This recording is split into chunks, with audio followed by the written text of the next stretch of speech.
అమ్మ చెప్పండి అమ్మా, ఏంటి మీ ప్రాబ్లం? మ్యారేజ్ అయ్యి 20 సంవత్సరాలు అయింది మేడం. 20 సంవత్సరాలు అయిపోయిన తర్వాత అంటే ఒకరి నుంచి అయినా కూడా పక్కన ఒకరు మెయింటైన్ చేస్తారు. ఎప్పుడు ఒకరు మార్చి ఒకరు 1 సంవత్సరం 2 సంవత్సరాలు అసలు మెయింటైన్ చేయకుండా అనేది ఉండడు. సో స్టార్టింగ్ నుంచి మీ ఆయనకి అక్రమ సంబంధాలు ఉన్నాయి.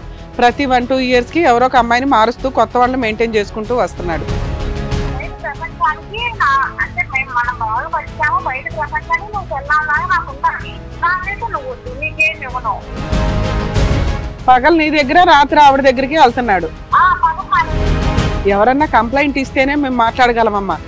మాకు మేముగా కల్పించేసుకొని వాళ్ళ ఇళ్లలోకి వెళ్ళిపోయి మీ ప్రాబ్లం సాల్వ్ చేస్తాం రండి, మీ ఆవిడని పిలుస్తాం రండి అనటం కుదరదు.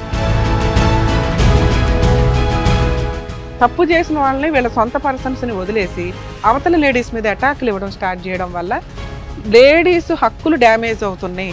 అక్రమ సంబంధాలు వ్యక్తిగత స్వేచ్ఛ. ఇన్ కేస్ అలా ఎవరన్నా పెట్టుకుంటే వాళ్ళ మీద లీగల్ యాక్షన్ తీసుకోండి. డైవర్స్లో బెనిఫిట్స్ ఉంటాయి, ప్రాపర్టీ షేర్స్లో బెనిఫిట్స్ ఉంటాయి, ప్రూవ్ చేయగలరు.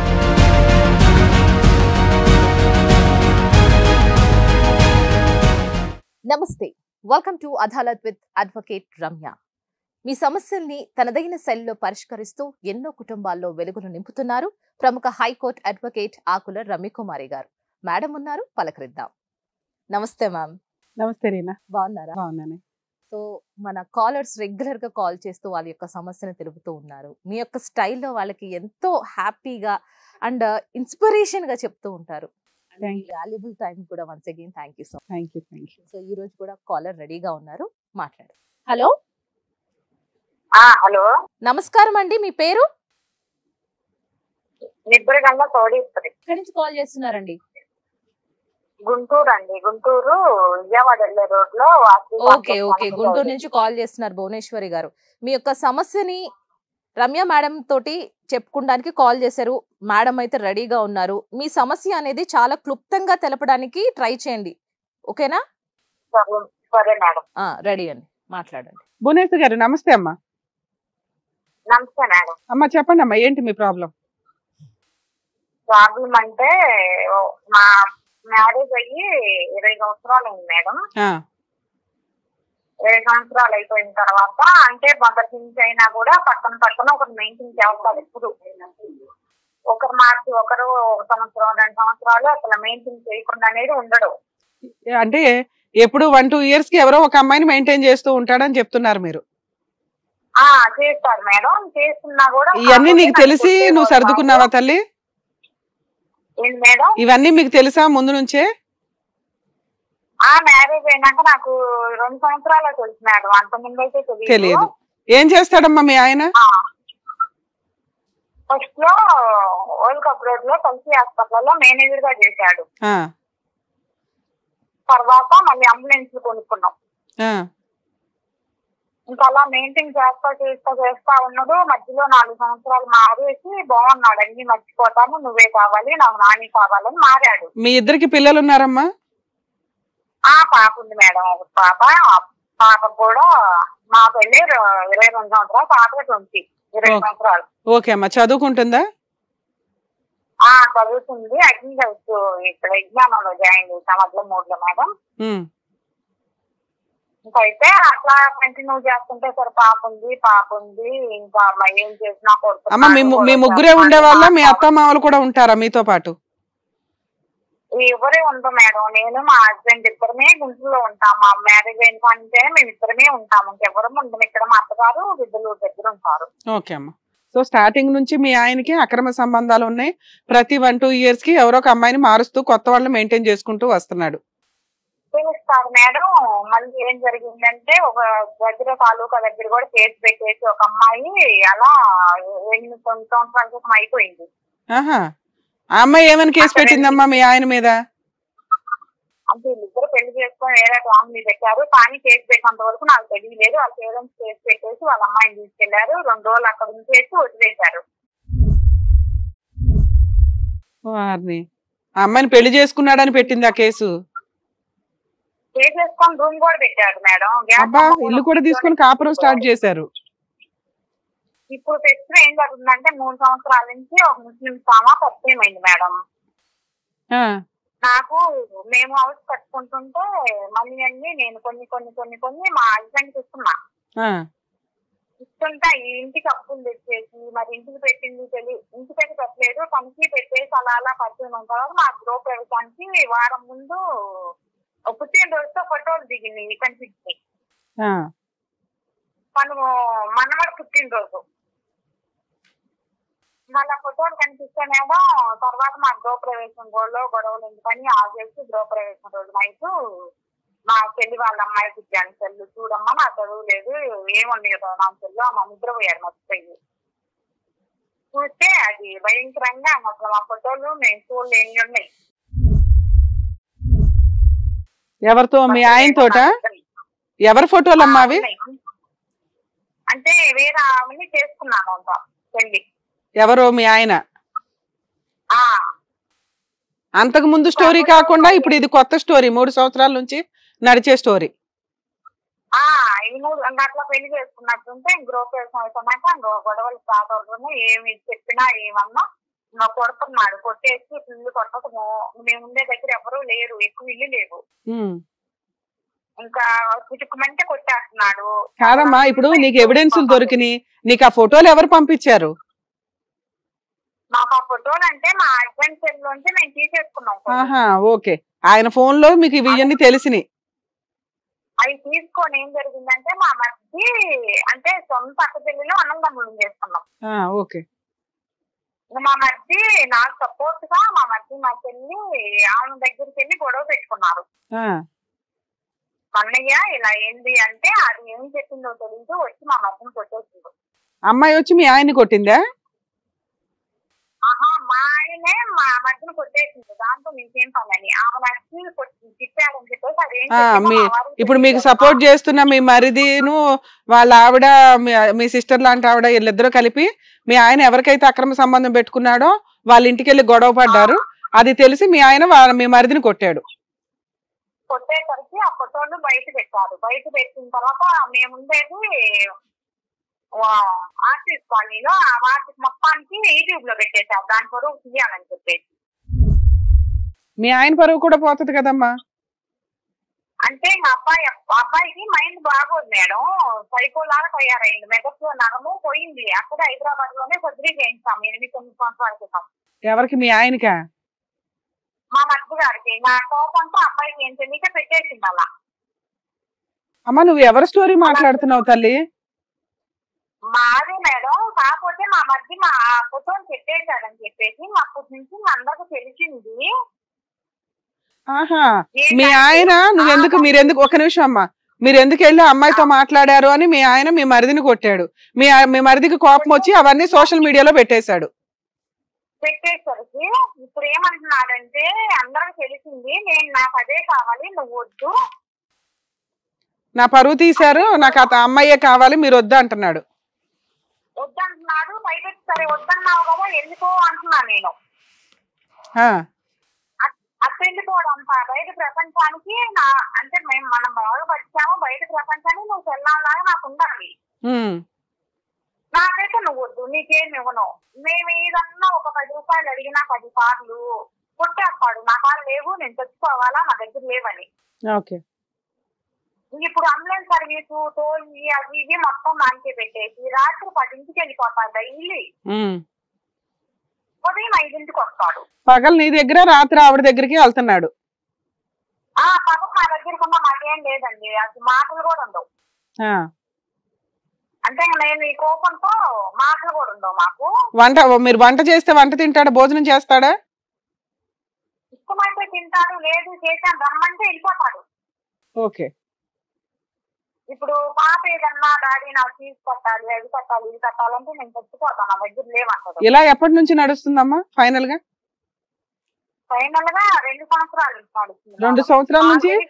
ఒక్క నిమిషం అమ్మా, 2 సంవత్సరాల నుంచి మీ హస్బెండ్ పగలు మీ దగ్గర ఉంటున్నాడు, రాత్రి 10 అవగానే అక్కడికి వెళ్ళిపోతున్నాడు, మళ్ళీ తెల్లారు వస్తున్నాడు, సంపాదించిందంతా ఆవిడకే పెడుతున్నాడు, ఇంట్లో సరుకులు గాని పిల్లల స్కూల్ ఫీజులు గాని ఏమీ మెయింటైన్ చెయ్యట్లా. మరి మీరెందుకు సైలెంట్ గా కూర్చున్నారు? మీకు ఇల్లు ఎలా గడుస్తుంది? సరే, అతన్ని ఎందుకు ఎంటర్టైన్ చేస్తున్నారు మీరు? వదిలేస్తే అమ్మాయిని వదిలేసిరా, లేకపోతే అక్కడే ఉండని మీరు కూడా అనాలి కదా కనీసం. గొడవలు అవుతున్నాయి మేడం. నేను కేసు పెడతాను, నాకు వద్దు, నువ్వన్నా వెళ్ళిపో, లేదంటే ఆమె వదిలేసి నా కాడికి రా అంటే నేను నిన్ను వదలను, దాన్ని వదలను, నేనైతే మీకేం పెట్టను, నేను దానికే పెడతాను. ఇప్పుడు అదేమంటుంది, నీ మగుని కంట్రోల్లో పెట్టుకో అంటే నువ్వు రానివ్వట్టే కదా వచ్చిందని నేను మాట్లాడాను. మాట్లాడితే నీకు జాగ్రత్త చేసుకోమంటుంది. ఇప్పుడు ఏమంటున్నారు, నేను ఇవాళ ఉదయం కూడా నేను కేసు పెడతాను, ఇలా ఇన్ని రోజులు నేను వరాయించాను, కేసు పెడితే పొదువు పోయింది, మనం బాగా పడిచిన వాళ్ళమని నేను సైలెంట్ గా ఉన్నానంటే పెట్టుకో, చేతైంది చేసుకోండి. మాకు మాటలంటే ఇంట్లో ఉండవు మేడం, గొడవే లేస్తే అదేలేమ్మా, మాటలు ఉండవు. ఏదైనా పాపకి ఫస్ట్ క్లాస్ నుంచి ఇప్పుడు బీటెక్ సెకండ్ ఇయర్ వరకు నేనే ఫీజు అన్ని నేనే చూసుకుంటున్నా. పాపకు కూడా తను ఏం చూడడు. Very good. ఓకే అమ్మ వాళ్ళు కొంచెం హెల్ప్ చేసినా, అమ్మ వాళ్ళు చేశారని చెప్తే ఇవ్వంటుందని నేను చెప్పను. అమ్మ వాళ్ళు కొంచెం పెట్టింది, నేను కష్టపడి పాపం చదివించుకోవడం మేము తింటాం. ఇప్పుడు ఏమంటున్నారంటే దాన్ని వదలను అంటున్నారు మేడం. మాది ఇంకా సరే, మీరేమనుకుంటున్నారు? నన్నేం అడుగుదామనమ్మా, మీ డౌట్ ఏంటమ్మా? మేడం దాన్ని వదిలేసి నన్ను నా కూతుర్ని తాకాలని మేడం. అంటే కేసు పెడదామంటే ఒకప్పుడు బాగా పట్టిన వాళ్ళము, పరువు పోయిద్దేమో, మళ్ళీ నేను ముందు మా ఇద్దరం తిరగాలంటే పాప పెళ్లికి వచ్చింది కదా, బయట తిరగాలంటే పరువు ఉండదేమో, మీరైతే సెటిల్ చేసి పంపిస్తారేమోనని పెట్టాను మేడం. మీరు ఇప్పుడు మీ ఆయన్ని పిలిపించి కౌన్సిలింగ్ ఇచ్చి సెటిల్ చేయాలి. కూడా ఫోటోలు పెట్టమన్నా ఇద్దరే కలిసి కూడా ఉన్నాయి మేడం. పర్వాలేదమ్మా, ఒక్క నిమిషం వినండి. ఇప్పుడు మీ ఆయన్ని పిలిపిస్తాము, ఆయన నేను రానండి, నేను కోర్టులోనే చూసుకుంటాను, లేదా మేము ఇంటి దగ్గరే చూసుకుంటాం, మేము రాము అంటారు. ఎందుకంటే అందరూ టీవీ షోలకు వచ్చి కూర్చొని సెటిల్ చేసుకోవాలని లేదు కదమ్మా. అతను నేను రాను అనడానికే ఎక్కువ అవకాశం ఉంది. రాను అంటాడు మేడం, పిలిస్తే రానంటాడు. నేను ఫోన్ చేసినట్టు తెలిసినా కూడా ఇప్పుడు నా పైకి వెళ్ళడానికి కూడా ఉండదు, నేను నా షాప్ లో పైకి వెళ్ళడానికి కూడా ఉండదు, అంత పచ్చితో ఉంటాడు మా మీన. మరి అది ఇబ్బందికరమైన విషయమే కదమ్మా. ఇప్పుడు నువ్వు ఫోన్ చేసావు కదా అని మీ ఆయన ఫోన్ చేసి, బాబు ఇట్లా కంప్లైంట్ ఇచ్చారు, మీ ఇక్కడికి రండి, ప్రాబ్లం సాల్వ్ చేస్తామా అంటే మేము ఎందుకు వస్తామండి అని నీకు అక్కడ సినిమా చూపిస్తాడు, అంతేనా? అవును మేడం, అదొకటి. ఇప్పుడు నేను ఫోన్ చేసినట్టు కూడా తెలిసిందంటే ఇంకా పైకి వెళ్తే చంపుతాడు. మరి మాకు కంప్లైంట్ ఇచ్చింది ఎవరు చెప్పారని చెప్పాలి ఫోన్ చేసి మేము. ఇప్పుడు నేను ఇచ్చానని చెప్పినా కూడా ఒప్పుకోడు మేడం, అదే నాకు అర్థం కావట్లేదు. సరే, అందుకనే ఒక్క నిమిషం అమ్మా, మీకు ధైర్యం వచ్చిన రోజు మాకు కాల్ చేయండి. కాల్ చేస్తే మేము ఆల్రెడీ ఆయనకు కూడా మాట్లాడి, బాబు ఇట్లా టీవీ షోకి రండి, ప్రాబ్లమ్ సాల్వ్ చేస్తాం, మీ ఆవిడ కంప్లైంట్ ఇచ్చింది. ఎవరన్నా కంప్లైంట్ ఇస్తేనే మేము మాట్లాడగలమమ్మా. మాకు మేముగా కల్పించేసుకొని వాళ్ళ ఇళ్లలోకి వెళ్ళిపోయి మీ ప్రాబ్లమ్ సాల్వ్ చేస్తాం రండి, మీ ఆవిడని పిలుస్తాం రండి అనటం కుదరదు. సరేనా? నేను ఇచ్చినట్టు మేడం, కాకపోతే అక్కడికి వచ్చినంత వరకు నేను ఇచ్చానని తెలియకుండా ఉంటే బాగుంటుందేమో. మళ్ళీ ఒక్క నిమిషం అమ్మా, అలా పిలవటం కుదరదు తల్లి. మీకు ఎవరిచ్చారండి మా ఇంటి సమస్య, మీకు ఎవరిచ్చారంటే మేము చెప్పాలి. మేము కానీ ఒక ఎన్జిఓ కానీ ఒక కోర్టు కానీ ఒక పోలీసు కానీ ఒకళ్ళ ఇంట్లోకి డైరెక్ట్ గా వెళ్ళిపోయి సుమోటోగా కేసులు చేయడానికి కుదరదు. పబ్లిక్ ఇష్యూస్ మీద సుమోటోగా మాట్లాడొచ్చు. మీది పర్సనల్ ఇష్యూ అమ్మా, ఫ్యామిలీ డిస్ప్యూట్. అర్థమవుతుందా? ఒకసారి లైన్ లో ఉండండి అమ్మా, మిగతాది మళ్ళీ లాస్ట్ లో మాట్లాడతా. రీనా గారు, వీళ్ళ కేసు అబ్జర్వ్ చేస్తే పాపం ఆవిడ 20 ఏళ్ళ పెళ్లి రిలేషన్స్ లో స్టార్టింగ్ నుంచి ఆయనకు అక్రమ సంబంధాలు ఉన్నాయి. ఒక 2 years ఏదో పాపం హ్యాపీగా ఉంది. తర్వాత నుంచి చూస్తే ఆయన అక్రమ సంబంధాలు, ఎప్పటికప్పుడు ఇంకొక అమ్మాయి కట్ అవడం, కొత్త అమ్మాయి రావడం, ఇవి నడుస్తూనే ఉన్నాయి. మొన్న 3 years బ్యాక్ జరిగిన ఇన్సిడెంట్ కూడా సేమ్ అలాంటిది. ఒక రకంగా ఆయనకు అలవాటు అయిపోయింది. ఎందుకు అలవాటు అయిపోయిందంటే, నా భార్య నన్ను వదిలి వెళ్ళదు, నేను ఎంతమందితో తిరిగినా నేను ఇంటికే వచ్చి వాళ్తాను, ఆవిడ నన్ను ఎంటర్టైన్ చేస్తుంది. ఇది వీళ్ళిద్దరికి ఇలా అలవాటు అయిపోయింది. ఎందుకంటే పెళ్ళి అయ్యింది 20 ఏళ్ళు. మనం పర్సనల్గా మనమేం మాట్లాడలేం. ఈవిడ సర్దుకుంటుంది, ఆయనకి అది అలవాటు అయిపోయింది. ఈవిడ స్టార్టింగ్ లోనే రియాక్ట్ అవ్వాలి. ఈవిడ మాట విధానం చూస్తుంటే స్టార్టింగ్ లో రియాక్ట్ అయ్యే వ్యక్తి కాదు. ఎందుకంటే ఒకసారి పెళ్ళి అయ్యింది, భర్త తర్వాతే జీవితం, ఇవాళ కాకపోతే రేపు మారపడతాడా అని ఆ రేపు కోసం ఆవిడ ఇంకా వెయిట్ చేస్తున్నట్లే లెక్క, ఎప్పుడు మారతాడా అని. అదేమైందంటే కంక్లూజన్ గా అతను ఇప్పుడు రీసెంట్ గా అక్రమ సంబంధం పెట్టుకున్న వ్యక్తిది ఎప్పుడులాగా గొడవ అయితే ఆయన సైలెంట్ అయిపోయేవాడు. మేబీ అట్లాంటి వాళ్ళతో ఈయన ఎక్కువ కాలం ఉండడు. భార్య పిల్లలు ఆయనకి ఇంపార్టెంట్, సొసైటీ కోసం వీళ్ళని వదలడు. ఆయనకున్న వీక్నెస్ ఏదైతే ఉందో అది ఒక రకమైన సైకలాజికల్ ప్రాబ్లం కూడా అయ్యి ఉండొచ్చు. ఎప్పుడైనా ఆ గ్యాప్ ఉంటుంది చూసారా, ఒక అమ్మాయిని వదిలేసి ఇంకో అమ్మాయిని లైన్ వేయడం, ఆ గ్యాప్లో ఈవిడేమన్నా కొంచెం లౌక్యంగా ట్రీట్మెంట్లకో కౌన్సిలింగ్స్కో తీసుకెళ్ళి ఉంటే మేబీ అదేమైనా కంట్రోల్ అవ్వడానికి అవకాశం వచ్చింది. ఎందుకంటే వయసుకు వచ్చిన పిల్ల ఉంది, రేపు పొద్దుట ఆ పిల్లకి పెళ్లి చేసినప్పుడు అల్లుడు ఇందులో ఏ ఒక్క తప్పు చేసినా ఈయన కాలర్ పట్టుకుని మాట్లాడగలడా? ఆ ఛాన్స్ ఉండదు. పిల్ల జీవితం మీద ఎఫెక్ట్ పడుతుంది కదా, రియలైజ్ అవ్వడానికి ఎక్కువ అవకాశం ఉండేది. కానీ ఇది ఎట్లా అయిపోయిందంటే ఏదో సముద్రం అంతా ఇది ఇంటి దగ్గర మురుగుంట్లో పడినట్టు కరెక్ట్ క్లైమాక్స్ సీన్లో ఈవిడ ఇప్పుడే ఏదో కొత్తగా ప్రాబ్లం క్రియేట్ అయినట్లు అదో పెద్ద ఇష్యూ చేసింది.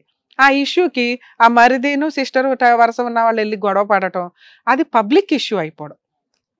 ఆ మరిది దాకా కొట్టడం వరకు ఇప్పుడు అలా ఆయన వచ్చి మీరెవరో వాళ్ళ ఇంటికి వెళ్ళి మాట్లాడడానికి అని అన్నాడు, అక్కడతో ఆగిపోయి ఉంటే ప్రాబ్లం ఇంత తెగిపోయేదాకా వచ్చేది కాదు.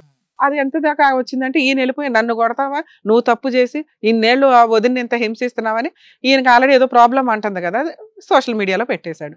నా పరువు తీస్తారా? ఇప్పుడు తను కూడా మాట్లాడిన రాంగ్ మాట ఏంటంటే ఆ అమ్మాయి పరువు పోవాలండి అని మరిది అనుకున్నాడు అని. అలా అనుకోబట్టే ఈ రోజు ఈ ఒక చట్టం వచ్చింది. అర్థమవుతుందా? వీళ్ళు తప్పు చేసిన వాళ్ళని వీళ్ళ సొంత పర్సన్స్ని వదిలేసి అవతల లేడీస్ మీద అటాక్లు ఇవ్వడం స్టార్ట్ చేయడం వల్ల లేడీస్ హక్కులు డ్యామేజ్ అవుతున్నాయి. అక్రమ సంబంధాలు, వ్యక్తిగత స్వేచ్ఛ, ఇన్ కేస్ అలా ఎవరన్నా పెట్టుకుంటే వాళ్ళ మీద లీగల్ యాక్షన్ తీసుకోండి. డైవర్స్లో బెనిఫిట్స్ ఉంటాయి, ప్రాపర్టీ షేర్స్లో బెనిఫిట్స్ ఉంటాయి ప్రూవ్ చేయగలిగితే. సో అవి వదిలేసి అందరూ వాళ్ళ మీద అటాక్లు ఇవ్వడం వల్ల ఇట్లాంటి చట్టంలో మార్పులు వచ్చి ఈ ఫెసిలిటీస్ మాత్రమే ఇచ్చారు. ఇప్పుడు వాళ్ళు అక్రమ సంబంధం పెట్టుకున్నారు కానీ 20 ఏళ్ల కాపురం వదులుకోలేదు ఆవిడ. ఆటోమేటిక్గా ఆవిడ ఏం చేస్తుంది, ఉన్నంత వరకు ఇవాళ కాకపోతే రేపైనా ఏదో ఒక కంక్లూజన్. ఆవిడ రెండే అడుగుతుంది, ఉంటే అక్కడ ఉండరా పైకి ఎప్పుడోకప్పుడు రా, లేదా పూర్తిగా మా దగ్గర ఉండు, ఇలా అటు ఇటు వెళ్ళడం గిలక్కా తిరగమాకు అంటుంది. కానీ అతను వీళ్ళకి పెద్ద పనిష్మెంట్ ఇస్తున్నట్టు లెక్క ఒక రకంగా. నేను ఇక్కడ ఉంటాను, నా హక్కు, కావాలంటే నువ్వు కేసులు వేసుకో, నన్ను బయటికి తరిమే, నేను వెళ్ళను. అలాగే అక్కడ ఉంటాను, అక్కడేం జరుగుతుందో మనకు తెలియదు. ఆవిడే తిడుతూ ఉంటుంది, ఎందుకంటే ఈవిడే చెప్తుందిగా అసలు మీ ఆయన నువ్వు కంట్రోల్లో పెట్టుకుని నా దగ్గరికే రానేమాకు. ఎందుకంటే ఆయన వల్ల పెద్ద ఆవిడకి ఏమి యూజ్ లేదు, ఎదురు పరువు పోయింది. ఎక్కడైనా ఒక అక్రమ సంబంధం సీక్రెట్గా ఉన్నంత వరకు పద్ధతిగా బాగానే ఉంటుంది. ఒక్కసారి పబ్లిక్లోకి వచ్చినాక అంత ఒరిజినాలిటీలు బయటపడుతూ ఉంటాయి, వాళ్ళ క్యారెక్టర్స్ ఏంటి అని. అంత పరువు తీసేసుకుని ఉండరు, ఎందుకంటే కొన్ని రోజులు ఉంటే ఒక్కోసారి డిలీట్ అయిపోవచ్చు అటువంటి రిలేషన్స్. అవేమి లైఫ్ లాంగ్ కంటిన్యూ అయ్యే రిలేషన్స్ కాదు. సో అక్కడ కట్ అయిపోయి ఉండేది. వీళ్ళు చేసిన పనికి అది ముదిరి పాకాన పడింది. ఇద్దరూ కక్షగానే కూర్చున్నారు. ఆవిడ ఎంటర్టైన్ అవనివ్వట్లా, ఆయన ఈవిని ఎంటర్టైన్ అవనివ్వట్లా. ఒకళ్ళ మీద ఒకళ్ళ కక్ష తీర్చుకుంటున్నట్టు లెక్క. ఇప్పుడు ఇక వీళ్ళ విషయానికి వస్తే ఈవిడికి ఇప్పుడున్న ఆప్షను, ఈవిడ అసలు ఎంత లౌక్యంగా మాట్లాడుతున్నారు చూడండి. కంప్లైంట్ ఇవ్వరు, కేసు ఫైల్ చేయరు, వాళ్ళ ఆయనకి కనీసం ఇంత చేమకు కొట్టకూడదు, ఆయనకి ఏ స్మూత్ లేకుండా వెన్నపూసలాగా పిలిచి స్మూత్గా ఆయన కౌన్సిలింగ్ ఇచ్చి ఆయన బ్రెయిన్ మార్చేసి ఆవిడ పద్ధతిగా. ఇవన్నీ వర్కౌట్ అయ్యే వ్యవహారాలు కాదు. ఒకటి సామధాన దండోపాయాలు వాడాలి. ఆవిడ ఆ 2 పద్ధతులు వాడేయడం వల్ల ముదిరిపోయింది. ఇప్పుడు ఇక దండోపాయం ఒకటే మిగిలింది. ఏంటిది? లీగాలిటీ వాడుకోవడం. లీగాలిటీలో ఆవిడ టీవీ షోకే కంప్లైంట్ ఇస్తుందా, ఆ పోలీస్ స్టేషన్కే వెళ్ళి కంప్లైంట్ ఇస్తుందా? ఇస్తేనే ఆయన కౌన్సిలింగ్ దాకా పిలవగలం. ఆయన మనం డైరెక్ట్గా పిలిచేస్తే గబగబా వచ్చేయడానికి ఆయన అసలు భార్యకి రెస్పెక్టే ఇవ్వట్లా, ఆవిడ మీద కక్ష తీర్చుకుంటున్నాడు. సో అట్లాంటప్పుడు ఆయన ఏ కౌన్సిలింగ్కి రాడు. నేను ఇంత ఏం చేసుకుంటుందో చేసుకోమానంటే ఈవిడేం చేయదుగా, అర్థమవుతుందా? ఈవిడేమీ చేయదు. సో వీళ్ళు ఒకరికొకళ్ళు ఇంతే. ఇక ఇది ఎట్లా కంటిన్యూ అవ్వాలి. రెండోది, అమ్మ మీరు వింటున్నారు కదా, ఇది మీ టాపిక్కే. 2, ఇంత సముద్రం అంతా ఈదింది కదా ఈవిడ, పిల్ల పెళ్ళి ఇక్కడ ఇంపార్టెంట్. ఈవిడ లైఫ్ ఎలాగో స్పాయిల్ అయింది, కనీసం ఈ టైంలో స్పాయిల్ చేయొద్దని నా ఉద్దేశం. ఆయన మీద కేసు వేయగలిగితే స్ట్రాంగ్గా, కేసులు చాలా స్ట్రాంగ్గా ఉంటాయి. ఇందాక నేను చెప్పిన బెనిఫిట్స్ అన్నీ వస్తాయి, మెయింటెనెన్స్ వస్తుంది. పాపం ఆల్రెడీ తను 2 years నుంచి ఇల్లు రన్ చేసుకుంటుంది తన కష్టార్జితంతో. ఇంత చేసి ఎందుకు చేస్తుంది? కూతురు కోసం, కూతురు గౌరవంగా బయటకు వెళ్ళాలని. ఇంకో 2-3 years ఇలాగే కంటిన్యూ చేస్తే ఆ కూతురు అట్లాగే గౌరవంగా వెళ్తుంది. అక్కడి వరకు మన బాధ్యత, మనకి పుట్టింది ఆ పిల్ల గౌరవం మనం తగ్గించకూడదు. కాబట్టి ఆ అమ్మాయిని పంపించేసిన తర్వాత అప్పుడు ఈయన ఉంటాడా, ఇలాగే కలిసి ఉంటుందా, లేకపోతే బయటకు వచ్చి కేసులు వేసుకుంటుందా అనేది ఆమె అలా డెసిషన్ తీసుకుంటే బెటర్ అనేది నా ఉద్దేశం అండి. అప్పటిదాకా ఈ విషయాన్ని పెద్ద చేయొద్దు, ఎందుకంటే వీళ్ళిద్దరూ సొసైటీ కోసం ఆలోచిస్తున్న వ్యక్తులు. ఆయన దగ్గర నుంచి ఈవిడికి రూపాయి లేదు, కానీ పేరుకో భర్త ఉన్నాడుగా, ఎందుకు అతనికి తిండి పెడుతుంది, ఎంటర్టైన్ చేస్తుంది అని మనం అనుకుంటే, ఒకటి పేరుకు భర్త ఉన్నాడని, ఈవిడ మంచిది కాబట్టి ఉన్నంతలో ఎప్పటికైనా మారపోతాడనే ఒక ఆశ. 2, పిల్ల పెళ్లి కోసం మనం గౌరవంగా పిల్లని పంపించడం కోసం. ఇంతవరకు ఈవిడ మెయింటైన్ చేసుకోవడానికి ఒక అవకాశం ఉంది తను ఇష్టపడితే. రెండో మార్గం తను ధైర్యంగా ఇట్లాంటి వాడు మారితే మారమానండి, లేకపోతే పొమ్మానండి ఇంట్లో నుంచి, నాకున్న హక్కుల ప్రకారం నేను లీగల్గా వెళ్తాను అనుకుంటే 498 డీవీసీ మెయింటెనెన్స్ వేసుకోవచ్చు. అతనికి ఏదైనా ప్రాపర్టీస్ ఉన్నా కూడా ప్రాపర్టీ అటాచ్మెంట్ చేసుకునే రైట్స్ సర్వ హక్కులు తనకున్నాయి. కానీ అవి వేయడం వల్ల విడాకులు ఏమి రావు. విడాకులు ఇమ్మని నేను చెప్పట్లా. ఆయన దూరంగా ఉంచడానికి, ఆయనకి బుద్ధి చెప్పడాన్ని, ఆయన కంట్రోల్ చేయడం కోసం ఈ కేసులు ఉపయోగపడతాయి. ఈవిడికి ధైర్యం ఉంటే లీగాలిటీ వాడుకోవడం, లేదు పిల్ల పెళ్లి ఇంపార్టెంట్ అనుకుంటే ఇందాక నేను చెప్పినట్టుగా లౌక్యం ప్రదర్శిస్తే ఇప్పుడు అట్లా 2 years నడిపేశారు. ఇంకో 2-3 years అట్లా నడిపిస్తే పిల్ల ఒక జాబ్ చేసుకోవడం, తను ఇండివిడువల్గా బతకడానికి ఇవన్నీ ఛాన్సెస్ వస్తాయి. వచ్చినాక డెసిషన్ తీసుకుంటే బాగుంటుంది. రైట్ మేడం, విన్నారు కదా, మరి మేడం చెప్పినవి, రమ్య మేడం చెప్పినవి వినండి. కాస్త బయట వాళ్ళు చెప్పి ఏం వినకుండా మేడం చెప్పినవి కాస్త మనసులో పెట్టుకొని కాస్త ప్రొసీడ్ అవ్వండి. నమస్తే అండి. మేడం, ఆడది ఇంకా ఇంకా అనుకువగా అన్ని భరిస్తూ ఉండంటే ఇంకా ఇట్లాంటివి జరుగుతూనే ఉంటాయి అంటారా లోకంలో? అంటే మనం ఎక్కడో అడుగుతూ ఉంటాం కదండి, కొంచెం అన్నా సర్దుకోండి అని. ఇప్పుడు బాగా చదువుకున్నట్టు అది కొంచెం ఇబ్బందికరం. ఎప్పుడన్నా తప్పు చేసినప్పుడు ఇవన్నీ కూడా పాతకాలం జనరేషన్ ఆలోచనలు. ఒక్కసారి పెళ్ళయింది భర్తతో ఉండాలి అని.